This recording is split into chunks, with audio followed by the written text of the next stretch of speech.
Hola, bienvenidos. Vamos a ver la sesión 10 de la materia de macroeconomía. Ya saben que la licenciatura es en Administración y Comercialización.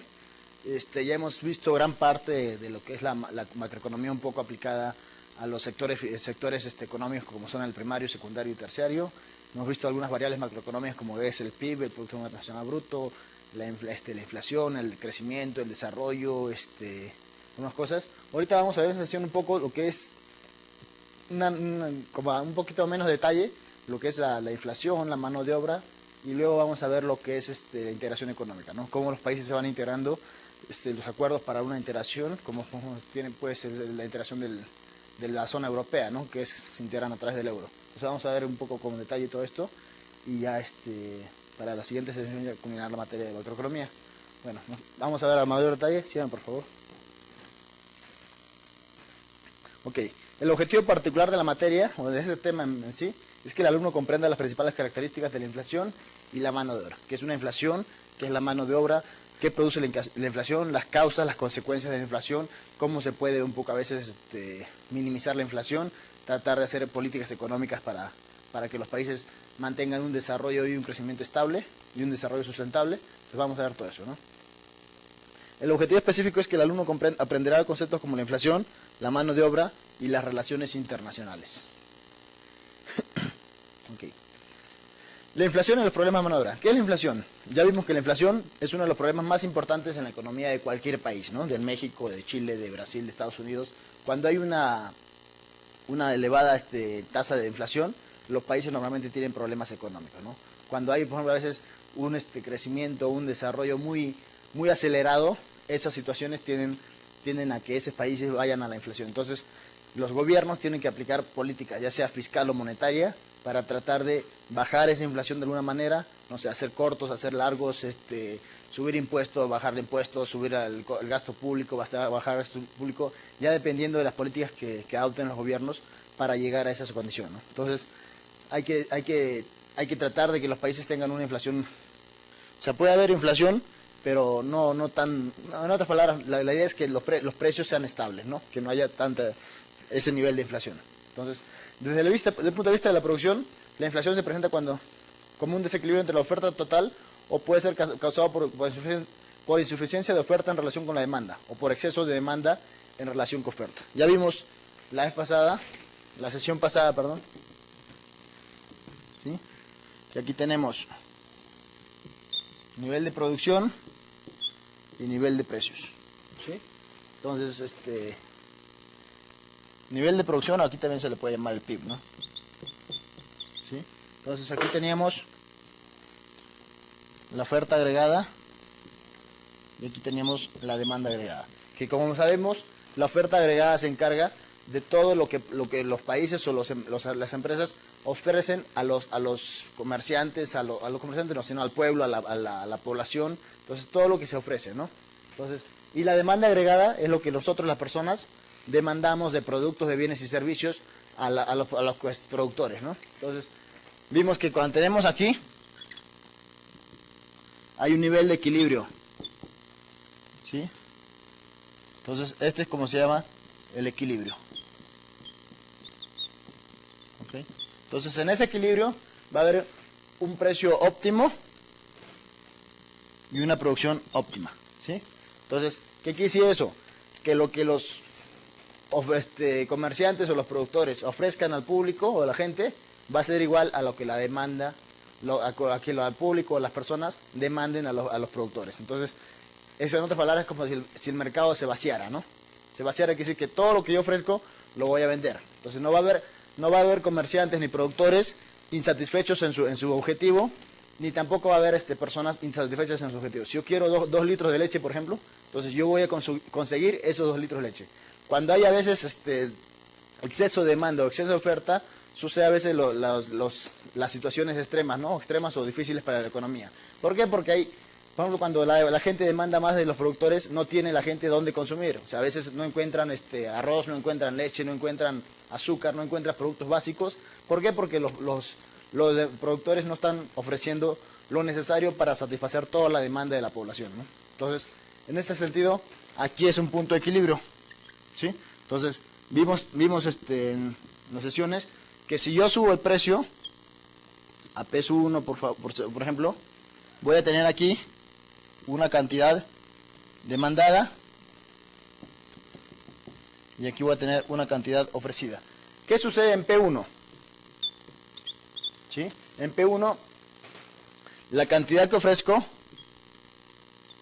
va a ser mayor a la cantidad, en otras palabras, ¿no? La oferta agregada, para ponerlo en términos globales, va a ser mucho mayor a la demanda agregada. Y tiene sentido, ¿no? Si el precio sube, los productores van a querer ofrecer más. ¿Por qué? Porque van a tener mayores beneficios, ¿no? Mayores ganancias. Entonces, eso sucede, ¿sí? Entonces, ¿qué sucede? ¿Qué se tiene que hacer para llegar otra vez a este equilibrio? Pues simplemente lo que va a pasar a futuro va a ser que los precios van a tender otra vez a la baja y llegan a este punto de equilibrio, ¿sí? Ese es cuando el precio sube. Cuando el precio baja a peso 2, por ejemplo, voy a estar aquí. Entonces aquí voy a tener, ya borro esto, ¿sí?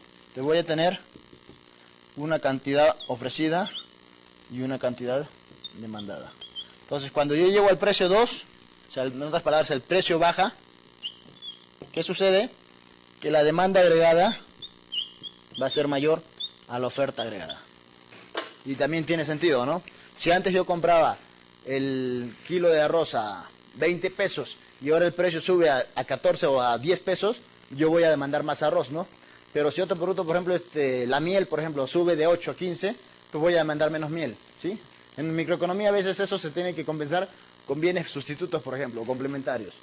En otras palabras, si yo antes consumía Coca-Cola y la Coca-Cola sube, pues ahora voy a tratar de consumir menos Coca-Cola y más de otro producto, como puede ser la Fanta, la Pepsi-Cola, cualquier otro tipo de cola, ¿no? Entonces, se trata de consumir un bien que sea sustituto, ¿sí? ¿Ok? Entonces, al suceder esto, si el precio baja a peso 2, luego de un tiempo, para volver otra vez al equilibrio del mercado, tiene que, las fuerzas del mercado lo que hacen es subir el precio, ¿no? ¿Sí? Suben el precio y llegan otra vez al punto de equilibrio, ¿sí? Entonces, en este tipo de economías, lo común es que las fuerzas del mercado hagan que todo llegue otra vez al equilibrio, de alguna manera, ¿no? Obviamente, si el precio baja y va a haber mayor demanda, pues los productores van a tratar de vender menos. Entonces, como tratan de vender menos, pues va a llegar un tiempo en que no hay ese producto, o lo que se tiene que hacer simplemente es que tienen que subir el precio y los demandantes van a tener que aceptar ese precio. ¿Para qué? Para pues, satisfacer sus necesidades, ¿no? La economía se trata de satisfacer necesidades. Entonces, si antes el precio estaba en 10 y ahora bajó a 6, pues simplemente lo que se hace es, como los productores no sacan productos al mercado, la gente tiene que buscar una manera. Como no encuentra, pues al final de cuentas tiene que aceptar esa subida de precio otra vez, ¿no? Volver otra vez a 10 pesos para poder satisfacer sus necesidades. ¿Sí? Ok. Entonces, eso es una forma de inflación también. Entonces, desde el punto de vista de circulación, la inflación se explica por un desequilibrio de dinero circulante en relación con las necesidades de la producción. Hay mayor cantidad de dinero, ¿no? Este desequilibrio puede ser causado por insuficiencia de la producción en cuanto al circulante o por exceso de dinero circulante en relación con la producción de mercancías y servicios. Entonces, ese es otro de los motivos por los que puede haber inflación, ¿no? Ok, vamos a ver algunos conceptos básicos.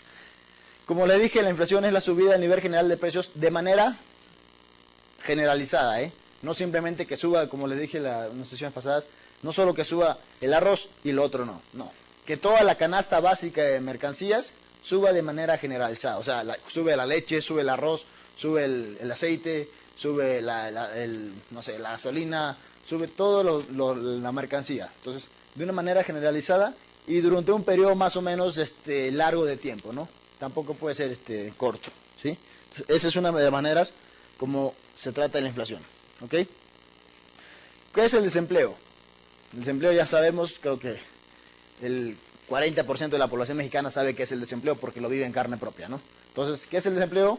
Es el número de personas que buscan empleo de forma activa pero que no lo encuentran, ¿sí? Entonces, si yo, por ejemplo, o una persona sale de la licenciatura, acaba de terminar la licenciatura en economía, por ejemplo, está buscando empleo, pero no encuentra. ¿Por qué? Porque la oferta de trabajo a veces es un poco baja comparado con la demanda de trabajo, ¿no?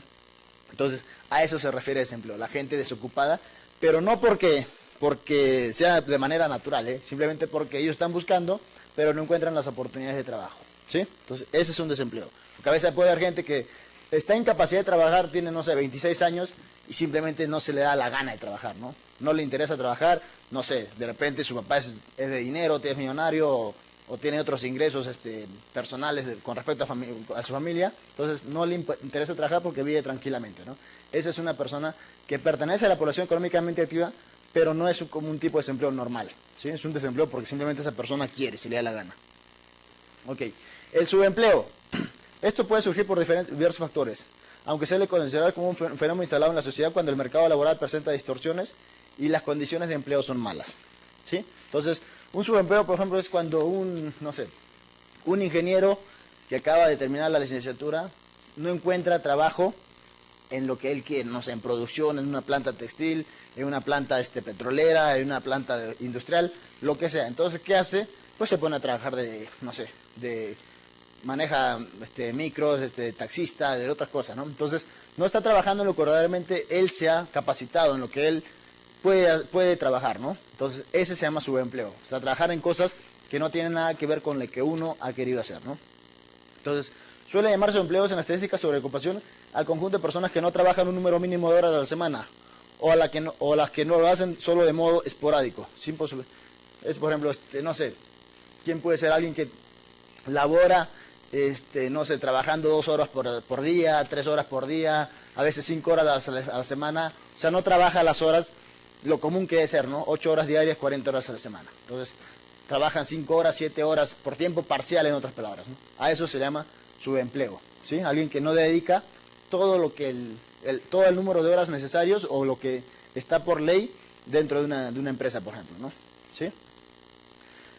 La población económicamente activa es la suma de las personas ocupadas más las desocupadas, ¿sí? Entonces, hay población, las personas que ya están trabajando, no sé, algún ingeniero, algún economista, algún administrador, ya tiene su trabajo, pero también hay personas desempleadas. En cualquier país hay personas empleadas y personas desempleadas. Entonces, la suma de esas dos variables es la población económicamente activa. Obviamente, dentro de un rango, ¿no? Como les dije en unas sesiones pasadas, la población económicamente activa es personas mayores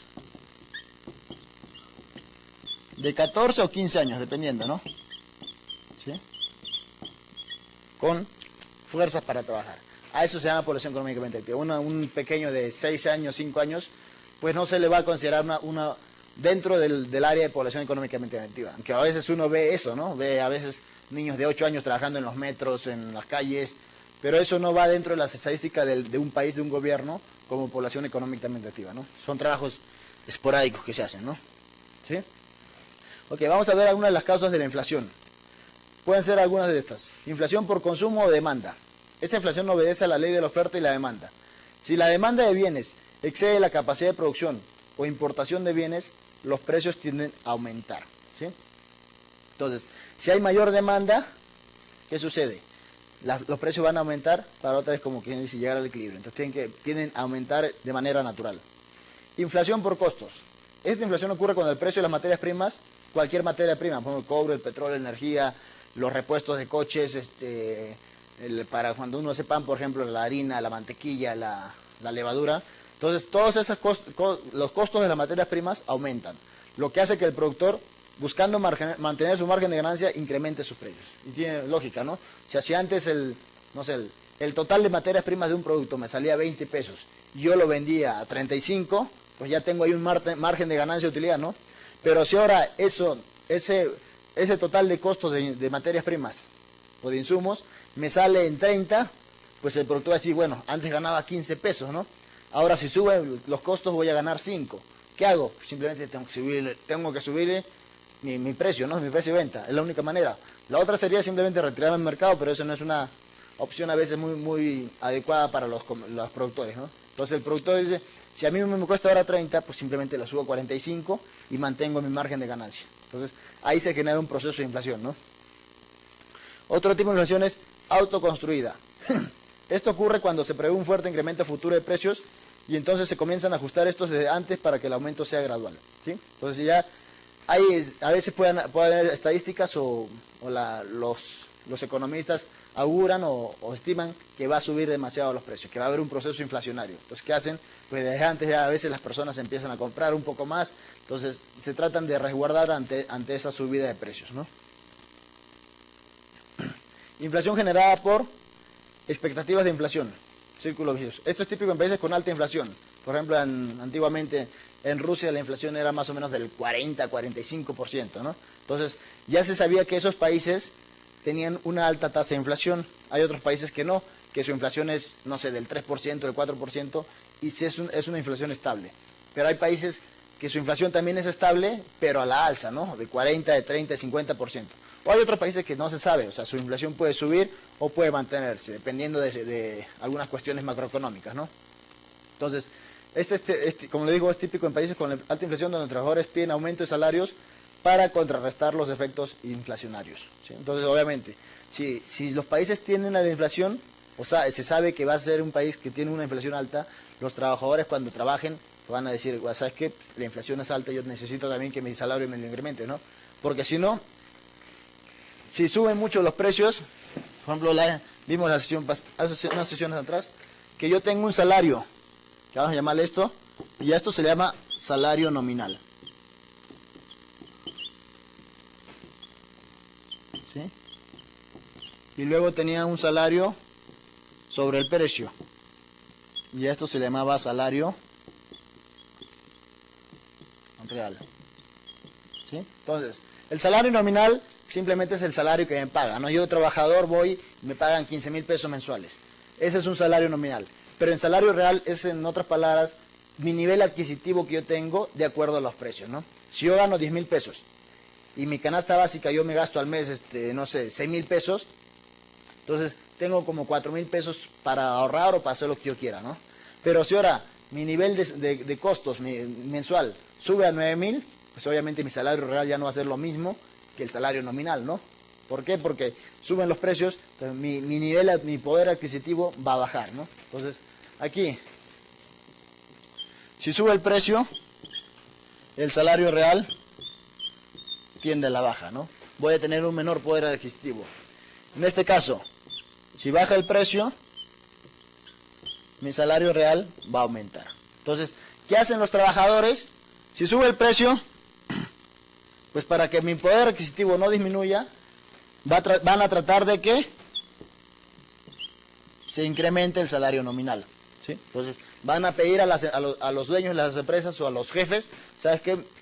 Hay inflación, yo necesito que me aumentes mi salario, si no, no me va a alcanzar. A veces, o sea, es tanta la inflación que el salario no me alcanza ni siquiera para compensar o para cubrir todos mis costos. Al final de cuentas, voy a ganar menos de lo que voy a gastar en un mes. Entonces, a veces sucede eso, ¿no? Por efectos inflacionarios o simplemente por personas que no son conscientes de lo que se tiene que hacer. A veces uno gana 8,000 pesos y a veces no sé cómo le hacen, pero se gastan 10,000, ¿sí? Entonces, son esos procesos donde las personas normalmente lo que hacen es pedir préstamos, ¿no? Pedir préstamos, pedir créditos de los bancos. Entonces ahí es donde la gente se va endeudando, porque los bancos pues, no son tontos, ¿no? Los bancos saben que ese tipo de personas es como una mina de oro para ellos, ¿sí? ¿Por qué? Porque son los que van a estar pagando intereses. A veces hay gente que paga en las tarjetas, paga el mínimo. El mínimo es como regalar el dinero al banco, ¿no? Porque es pagar casi el 90% de puro intereses y mi capital nunca se va a disminuir, va a estar casi siempre lo mismo. Voy a pagar, no sé, 2 años de puro intereses, mi capital va a bajar, no sé, 100 pesos. Si yo debía 10,000 pesos, voy a deber ahora 9,600, por ejemplo. Entonces estoy pagando intereses. Entonces esas personas tienen que buscar otras opciones para compensar esos. Para que no suceda eso, se le tiene que aumentar el salario nominal, ¿no? Para cubrir eso, ¿sí? Ya después si llegan a lo mismo, pues ya son irresponsabilidades de cada persona, ¿no? ¿Sí? Entonces, como vemos, se tienen que aumentar los salarios nominales para contrarrestar los efectos inflacionarios, lo que da pie al aumento en los precios por parte de los empresarios, originando un círculo vicioso de inflación. Entonces, ese es un círculo, ¿no? ¿sí? Entonces, vamos a ver aquí como un grafiquito, ¿no? ¿Qué sucede? Suben los precios, ¿sí? El salario nominal baja, ¿sí? De ley tiene que bajar. Entonces, ¿qué hacen los trabajadores? Van a pedir un incremento del salario nominal. Y los empresarios o los dueños de las empresas, ¿qué tienen que hacer? Pues subir no sé, el precio de venta, por ejemplo. El precio de los productos, ¿sí? Entonces, suben los precios de los productos, ¿sí? Baja el salario nominal, aumento de los salarios, y este es como si fuera así, ¿no? Voy a ponerlo aquí. Entonces, los empresarios tienen que aumentar el precio. Otra vez, aumentan los precios, baja el salario real, los trabajadores piden un aumento salarial nominal. Otra es los empresarios, para no perder tampoco, para no minimizar su margen de ganancia, tienen que aumentar los precios. Entonces, como se ve ahí, se va haciendo un círculo vicioso, ¿no? O sea, todo va aumentando, disminuyendo de acuerdo a las condiciones o a lo que las personas quieren, ¿no? Porque una cosa es el productor y otra cosa es la gente que trabaja, ¿no? Cada quien tiene sus propios beneficios, sus propios puntos de vista, ¿sí? Entonces, eso es como quien dice la inflación. Vamos a ver como un recordatorio antes de pasar a otro tema, en qué consiste la inflación, ¿no? Porque estamos hablando de inflación y a veces, pues en los periódicos, en los noticieros sale la inflación del país, en México fue del 8%, fue del 6%, fue del 5%, de Estados Unidos fue del 2%, de Rusia fue del 30%, de Eslovaquia, lo que sea, ¿no? Entonces, son números que se manejan. Entonces, ¿cómo manejamos la inflación? ¿O cómo calculamos la inflación? ¿Sí? Vamos a ver un simple ejemplo, ¿no? Entonces, ¿cómo calculamos eso? Eso es igual a índice nacional de precios al consumidor en T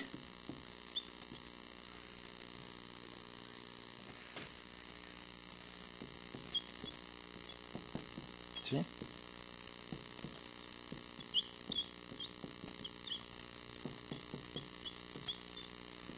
¿Ok? Entonces, de esa manera calculamos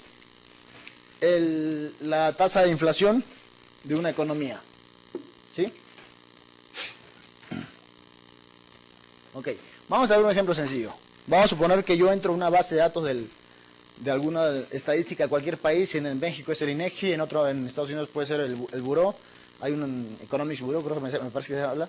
En Panamá puede ser otro tipo de institución donde maneja los datos estadísticos. En Chile tiene otra cosa, en Brasil tiene otro nombre y todo eso, ¿no? Entonces vamos a suponer que el índice nacional de precios al consumidor, ¿sí? En otras palabras, para que se entienda esto se llama los precios de las canastas básicas, ¿no? ¿Sí? Para que sea en lenguaje más normal. Entonces, el índice nacional de precios al consumidor, por ejemplo, de mayo del 2010, fue de 4.825, ¿sí? Vamos a suponer. Y luego, el índice nacional de precios al consumidor de junio del 2010, ¿sí? Fue de 6.438 pesos, ¿sí? Me piden calcular la tasa de inflación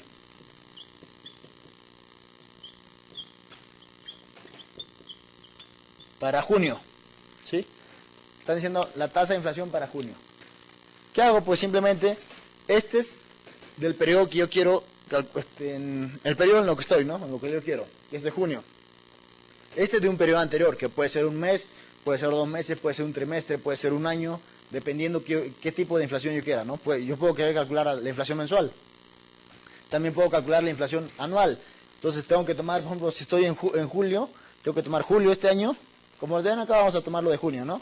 Junio este año con junio del 2009. Y con esa simple operación algebraica o matemática, calculo la tasa de inflación anual, ¿sí? Entonces, vamos a ver cómo saco eso.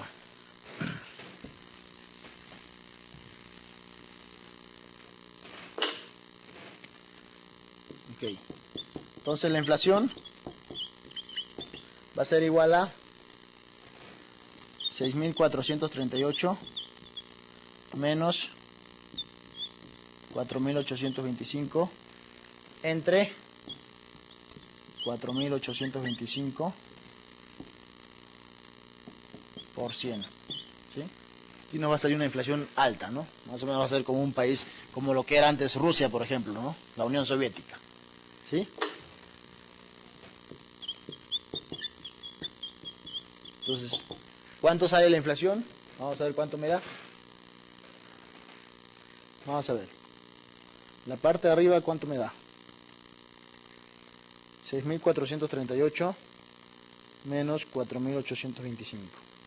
Eso me da 1.613 entre 4.825. Y eso por 100. ¿Cuánto me da eso? 1.613 entre 4.825 y por 100. Eso me da 33.43. ¿Sí? Entonces, si yo vivo en un país y veo que esos son los precios más o menos de la canasta básica en esos 2 meses, pues yo tengo que conceptualizar o concluir de que hay una inflación alta, ¿no? Entonces, con eso me indica que los precios se han elevado en demasiada proporción. Entonces, hay que hacer, el gobierno, ¿qué tiene que hacer? Algunas políticas económicas, ya sabemos que políticas económicas son medidas para tratar de controlar una economía, mantenerla estable, mantener un crecimiento estable, un desarrollo estable y todo eso. Entonces, hay que aplicar políticas fiscales o monetarias dependiendo de de la situación que se presente, ¿no? Son dos cosas muy distintas. ¿Ok?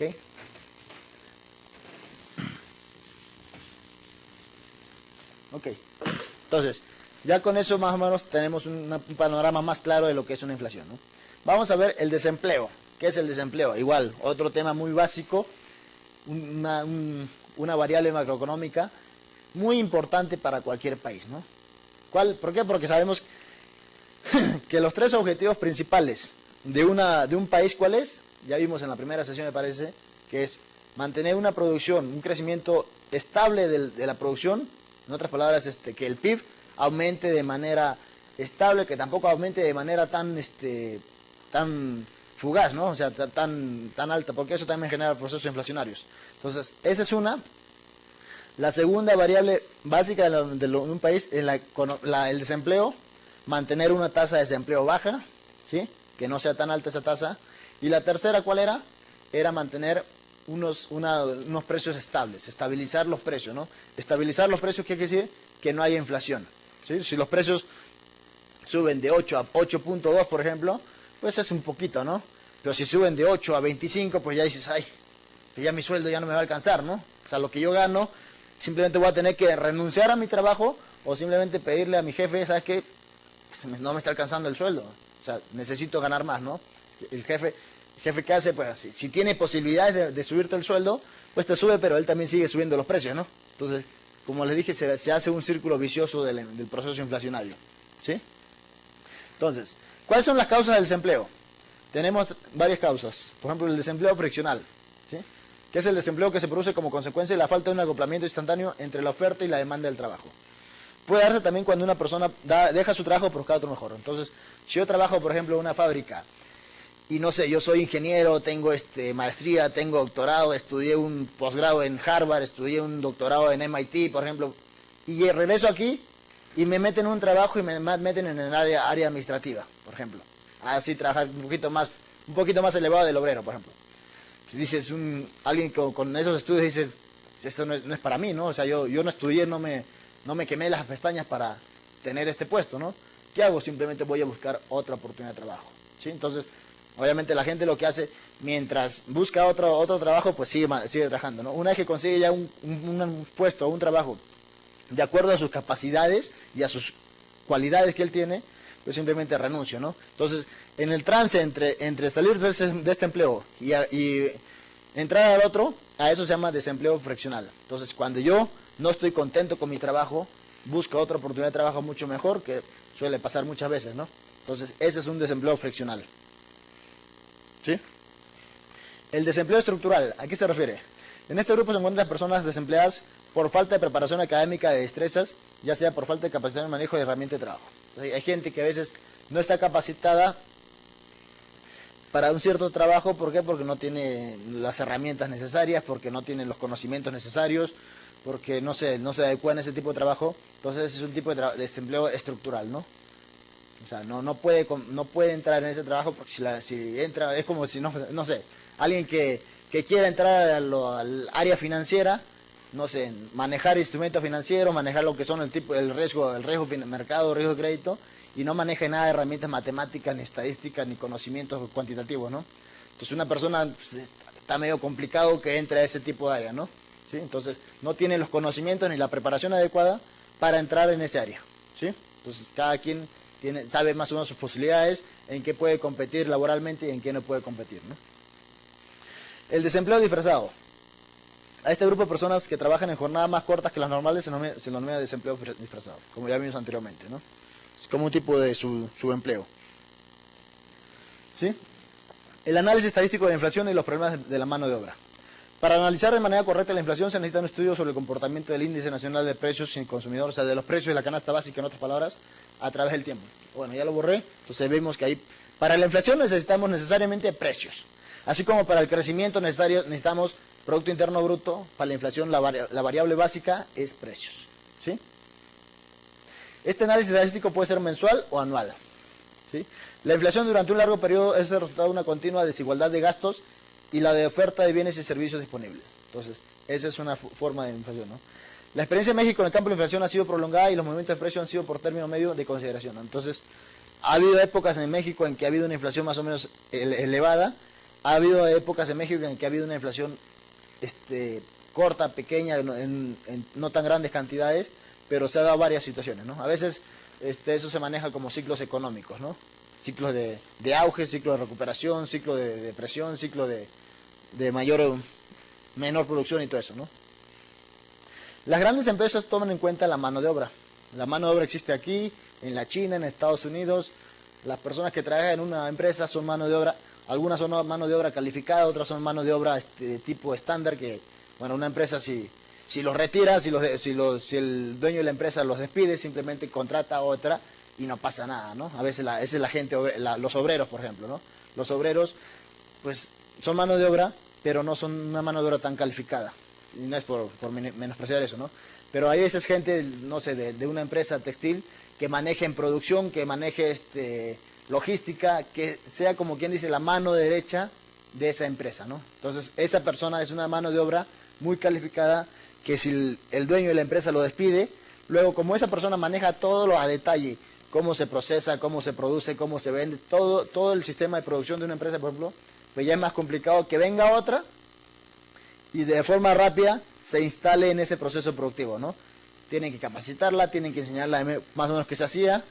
O sea, va a pasar un tiempo y eso también genera costos para la empresa, ¿no? El proceso de capacitación no es gratis, entonces genera un costo. Entonces, una cosa es despedir un obrero y otra cosa es despedir al director de una empresa financiera, por ejemplo, ¿sí? Que son dos cosas muy distintas, ¿no? Entonces, han intentado algunas cosas como son el traslado de su producción al extranjero en busca de mano de obra barata, ¿sí? ¿Eso qué quiere decir? Que, por ejemplo, hay empresas manufactureras o automotrices, por ejemplo, ¿qué hacen? Lo que hacen es llevar sus productos, sus insumos, o comprar insumos en otro lado y tratar de ensamblarlos en ese lugar. ¿Por qué? Porque la mano de obra es más barata, ¿no? ¿Sí? Entonces, por ejemplo, a veces vienen aquí y aquí ensamblan sus productos. ¿Por qué? Porque la mano de obra mexicana es mucho más barata que la mano de obra americana, por ejemplo, o la mano de obra japonesa, ¿sí? Entonces, les conviene en cuestión de costos y en cuestión de beneficio, ¿no? Meten aquí mano de obra barata y ya luego los llevan a su lugar para que los vendan, ¿no? Ese que significa llevar mano de obra al extranjero. El abaratamiento de la mano de obra mexicana mediante el control de sueldos y salarios, los despidos, la búsqueda de reformas estructurales en materia laboral que les permite una contratación más flexible, ¿sí? Entonces, como les decía, la mano de obra mexicana a veces en algunos aspectos, por ejemplo, la automotriz es un poco más barata, ¿no? Que se incrementen las importaciones con el consecuente demérito de la producción nacional y los problemas que esto ocasiona. ¿Okay? Los problemas de la mano de obra se pueden resumir de la siguiente manera.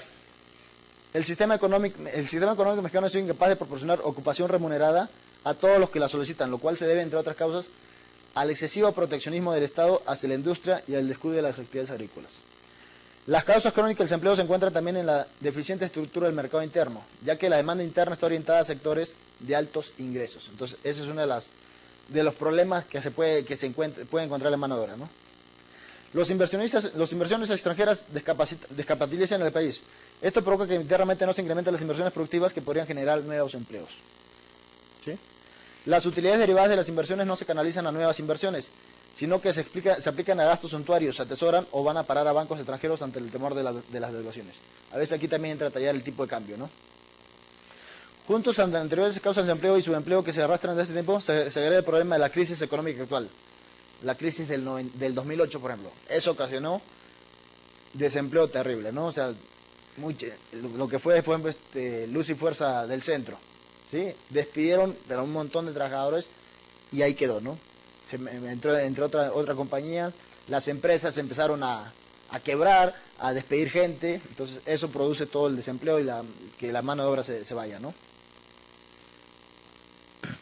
¿Cuáles son las consecuencias de la inflación y los problemas de la mano de obra? Entre las principales consecuencias de la inflación podemos tener el proceso inflacionario origina otro y así sucesivamente, ¿no? Se va haciendo un proceso inflacionario muy repetitivo, ¿sí? Entonces, esto es una consecuencia de un sistema de ajuste económico del país, ¿sí? Las injusticias en el reparto es igual de la riqueza. Cuando hay inflación, los que no tienen dinero, pues, tienen menos. En otras palabras, los pobres se vuelven más pobres, pero a los ricos a veces no les afecta mucho, ¿no? Pero los pobres, o sea, como les digo, a veces hay personas que viven con 4.000 pesos y con eso, si hay un proceso inflacionario, imagínense, si con 4.000 pesos a veces uno vive ajustado, que haya un proceso inflacionario, pues eso le va a generar más pobreza, ¿no? La pobreza en el país va a aumentar y los ricos, que son los menos, que los pobres, que son los más, se van haciendo más ricos y los pobres se van haciendo más pobres, ¿no? Entonces, como dice, salen ganando unos, los más privilegiados en el sector económico, en la economía de un país, y ganan otros, ¿no? La inflación tiene costos reales que dependen de dos factores: de que la inflación sea esperada o no, y de que la economía haya ajustado sus instituciones, ¿sí? Revisando los efectos del sistema fiscal. Entonces, se manejan políticas fiscales ante sistemas inflacionarios, ¿sí? La inflación tiene costos negativos sobre la eficiencia económica y el crecimiento. ¿Esto qué quiere decir? Que un efecto inflacionario crea incertidumbre sobre los pagos que se tendrían que realizar en el futuro, por lo cual los agentes económicos tienden a aplazar sus decisiones para evitar los riesgos que genera dicha incertidumbre. Entonces, un proceso inflacionario genera mucha incertidumbre en cuanto al desarrollo, en cuanto al crecimiento de un país, ¿no? ¿Sí? Entonces, es una consecuencia muy grave para la economía mexicana de todo tipo, ¿no? La inflación puede deteriorar la distribución del ingreso y la riqueza, ¿sí? Entonces, una menor inversión frena el crecimiento económico y tiende a generar desempleo, ¿sí? Con lo cual se deterioran los salarios y se profundizan los desequilibrios sociales, ¿sí? Entonces, cuando hay inflación, los ingresos de las personas se vuelven menores, ¿no? Y eso afecta obligatoriamente al desempleo y todas esas situaciones, ¿sí? En la contabilidad general de las empresas se entiende por mano de obra el costo total que representa la cantidad de trabajadores que tengan la empresa, incluyendo los salarios y todo tipo de impuestos que van ligados a cada trabajador. Entonces, cada trabajador es un costo para la empresa, ¿sí? Como les digo, depende del tipo de mano de obra. Puede ser mano de obra barata o mano de obra más cara, ¿no? La mano de obra es un elemento muy importante, por lo tanto, su correcta administración y control determinará de forma significativa el costo final del producto o servicio, ¿sí? Entonces, cuando las empresas hacen su balance general y tienen costos, ahí van a tener que meter el costo de mano de obra, ¿sí? Entonces, impuestos, todo lo que se paga, todo lo que genera tener trabajadores, ¿sí? Entonces, existen varios tipos de mano de obra. Mano de obra directa es la mano de obra consumida en las áreas que tienen una relación directa con la producción o la prestación de algún servicio. Por ejemplo, los trabajadores que trabajan en empresas manufactureras son mano de obra directa, ¿no? Ellos mismos están ahí ensamblando, están produciendo, están haciendo todo el proceso productivo de las empresas, a veces con ayuda de máquinas o de robotitos que manejan eso. Como les decía en la sesión pasada, creo que los que trabajan por ejemplo en Coca-Cola, ¿qué hacen? Simplemente ponen los vidrios ahí y la máquina automáticamente los va llevando en una producción en serie, lo va llevando y va generando el producto, ¿no? Esa es una mano de obra directa. Ahí dice, es la generada por los obreros y operarios calificados de la empresa, ¿sí? Mano de obra indirecta. Es la mano de obra consumida en las áreas administrativas de la empresa que sirven de apoyo a la producción y al comercio. Entonces son mano de obra, en otras palabras, como externas, ¿no? Por ejemplo, si yo estoy capacitando a los trabajadores de Scotiabank o de un banco cualquiera, por ejemplo, esa es como una mano de obra indirecta, ¿no? O sea, externa. Yo estoy dando capacitación allá. Los consultores son como mano de obra indirecta, ¿no? Mano de obra de gestión. Es la mano de obra que corresponde al personal directivo y ejecutivo de la empresa. Los directores, los subdirectores, los gerentes, los encargados del proceso productivo, pero que no están metidos como obreros, ¿no? O sea, sí a veces ya van y los van guiando, diciendo esto se hace así, esto se hace de esta manera, esto se hace de esta forma, pero es una mano de obra ya como de gestión administrativa, ¿no? De gestión de altos rangos, en otras palabras, ¿no? ¿Sí? Mano de obra comercial. Es la mano de obra generada por el área comercial de la empresa. Son los costos, ¿no? El departamento de costos, por ejemplo. ¿Sí? ¿Cuáles son las políticas económicas seguidas para solucionar la inflación y los problemas de mano de obra? Se han sugerido diferentes métodos para parar la inflación. Los bancos centrales pueden influir significativamente en este sentido, fijando la tasa de interés y controlando la masa monetaria. En otras palabras, aplicando políticas fiscales, aplicando políticas monetarias, como le dije, oferta monetaria, agregándole y todo eso, ¿no? Las tasas de interés altas que reducen el crecimiento en la masa monetaria son una forma tradicional de combatir la inflación, ¿sí? El lado negativo de esta política es que puede estancar el crecimiento de la economía y promover el desempleo. Entonces, se puede, a veces con políticas económicas, bajar la inflación, pero se puede disminuir el crecimiento y aumentar el desempleo, ¿sí? No se recuerdan que vimos en las primeras sesiones una relación directa entre la tasa de desempleo y la inflación, lo que llamamos la curva de Phillips, ¿sí? Entonces, cuando sube la inflación, baja la tasa de desempleo, ¿sí? Entonces es una relación inversa entre inflación y desempleo, ¿sí?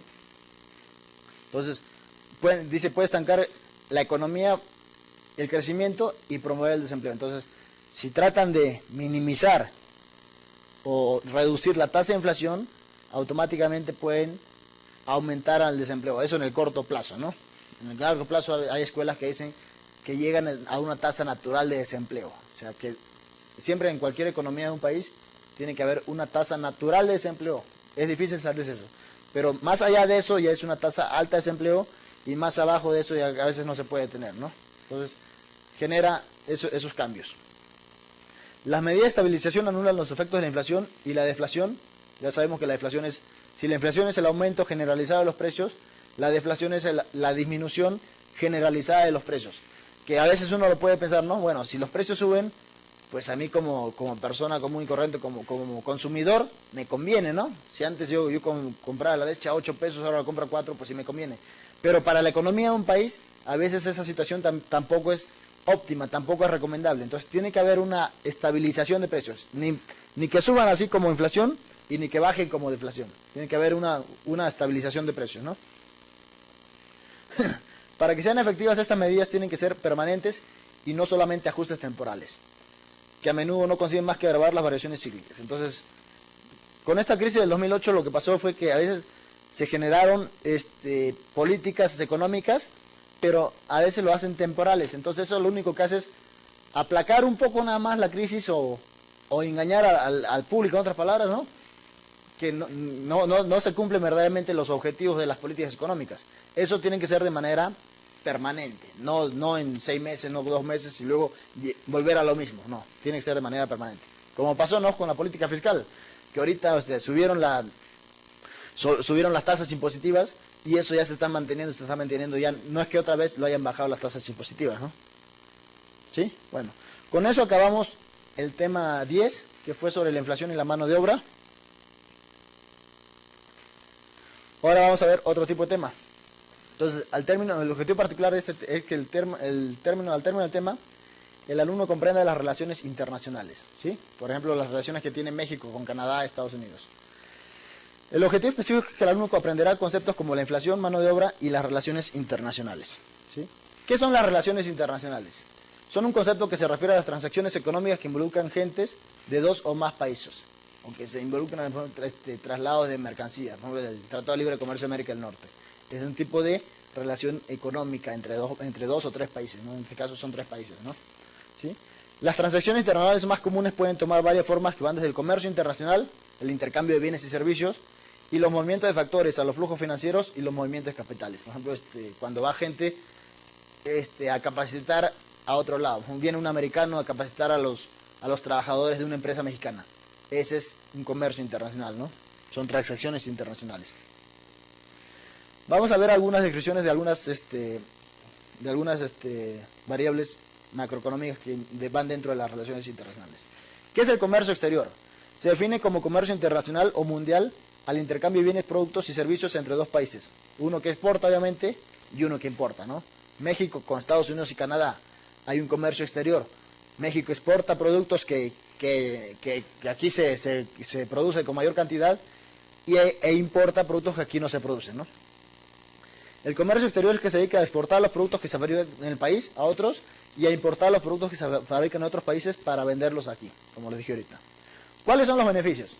Cuando dos o más naciones intercambian sus bienes y servicios, se producen innumerables ventajas. Entre ellas podemos tener impulso del bienestar económico y social, estabilidad de los precios, ya no todo se maneja dentro de un país, ya hay intercambio comercial, ¿no? Disminución de la tasa de desempleo, aumento de la productividad y la competitividad, ¿sí? Cuando uno exporta, pues obviamente tiene que tratar de que sus productos sean perfectos, lo mejor posible, porque una exportación ya es una palabra mayor, ¿no? Y más si se importa a países desarrollados, que ellos son más exigentes con la calidad de un producto, ¿no? Hay que empacarlos bien, los productos que vemos que por ahí tienen alguna fallita, simplemente sacarlo y dejarlo aquí, y eso son lo que se maneja en el mercado interno, ¿no? Eso lo venden en las tiendas o algo así, ¿no? Menor riesgo de pérdidas económicas, ¿sí? Otra variable es la inversión extranjera. Es la colocación de capitales a largo plazo en algún país extranjero para la creación de empresas agrícolas, industriales y servicios con el propósito de internacionalizarse. Eso se refiere a la inversión extranjera directa e indirecta ahí, ¿no? Las características más importantes de las inversiones extranjeras significa una ampliación del capital industrial y comercial, ¿sí? Se va trayendo y llevando capitales. Llega a países donde existe relativa estabilidad económica y política. Por ejemplo, Estados Unidos, antes de la crisis, ¿no? Que ahorita parece que hay un proceso como que de recesión en los Estados Unidos. Pero antes de la crisis era un país estable, sabía que uno podía exportar y no pasaba nada, no había problemas. La deuda externa es la suma de deudas que tiene un país hacia entidades extranjeras. Se compone de deuda pública, la contraída por el Estado, y deuda privada, la contraída por particulares, ¿sí? Cuando un país, por ejemplo, está en crisis, ¿qué hace?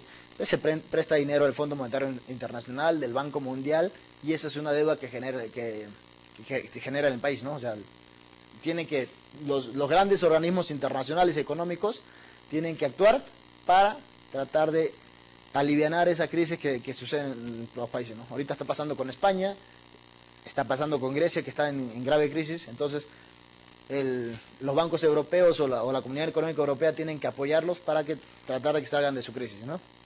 Entonces, la deuda externa con respecto a otros países se da con frecuencia, como les dije, a través de organismos como el Fondo Monetario Internacional o el Banco Mundial.